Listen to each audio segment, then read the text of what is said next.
अध्याय 111 अहिल्याबाई मान्यवरांच्या नजरेतून क्रमशः भाग 17. Before taking leave of the Marathas, I should like to mention one name which has become famous in central India. This is the name of Ahilyabai, a ruler of Indore for 30 years from 1766 to 1795. She was a young widow of 30 when she came to the Gaddi, and she succeeded remarkably well in administering her state. Of course, she did not observe Parda. The Marathas have never done so. She attended to the businesses of the state herself, sat in open darbar and raised Indore from a village to a wealthy city. She avoided wars and kept peace and made her state prosperous at a time when the greater part of India was in a state of turmoil. It is not surprising that she is still considered a saint and is reverenced in central India.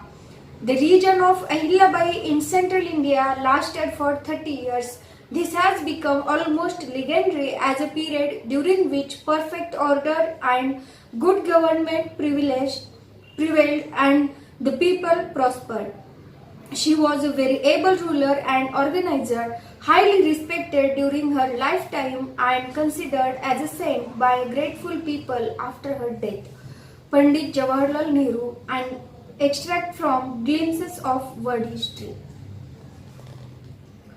Ahilyabai has become, by general strategies, the model of good government in Malwa. Her name is considered to such an excellent authority that an objection is never made when her praise is needed as the precedent. Sir John Malcolm, Governor of the then Central India.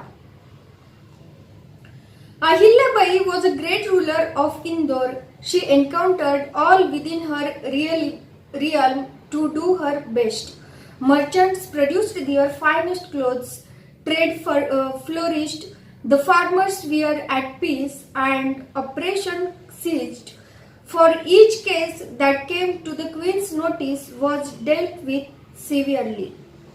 She loved to see her people prosper and to watch the fine cities grow and to know that her subjects were not afraid to display their wealth lest the ruler should snatch it from them. Far and wide the roads were planted with shady trees and wells were made and rest houses for travelers. The poor, the homeless, the orphaned were all helped according to their needs.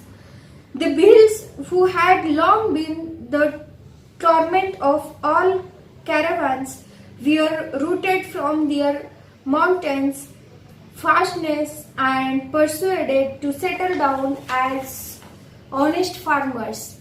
Hindu and Musalman alike reverenced the famous queen and prayed for her long life.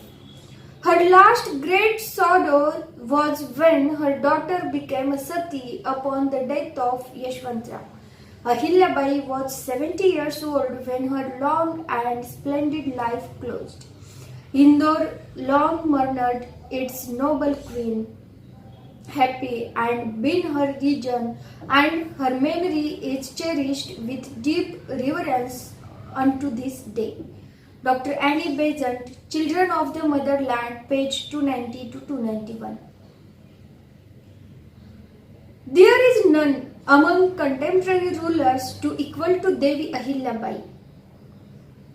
She utilized the vast wealth earned by the late Subedar Mallar Raje to the best purpose. She was regent, her person and her purse to the purpose of providence. The Nizam of Hyderabad, a standing enemy of Maratha Empire. Devi Ahilyabai Holkar overcame obstacles and challenges as an example of strength through empowerment. She proved herself as a distinguished ruler and fought for the empowerment of women throughout her life. APJ Abdul Kalam, ex-President of India. Devi Ahilyabai Holkar adorns the history of India as a personage of great nobility of mind and deed. She was an exemplary ruler committed to welfare of the poor and needy and administered expertly to the material as well as the spiritual needs of the people. Amidst the intense and mercurial politics of the period, and despite her jurisdiction being in the central region of India, vulnerable to machination from all directions, Ahilyabai's regime remained steady and effective. She was able to protect her people and safeguard the inter- interstate of her state. Though she suffered a series of grievous personal tragedies, she coped courageously with adversity and proved her mettle as a ruler and as an individual of remarkable character. Astute, decisive, consistent, and human. The central aim of her administration was the protection and promotion of the public good. Naturally, she won the respect and admiration of friends and foes alike. Dr. Shankar Dayal Sharma, ex-President of India. The success of a personal rule depends upon the activity and capability of the ruler combined with his moral worth, righteousness, propensity, and sense of justice. The best types of personal rule are to be found in the divine Sri Ram, King Janak, and King Dashrath of the ancient times, and in Devi Ahilyabai Holkar and Madhavrao Peshwa of modern times. M. W. Barve, author of Devi Ahilyabai Holkar, 1920, Indore.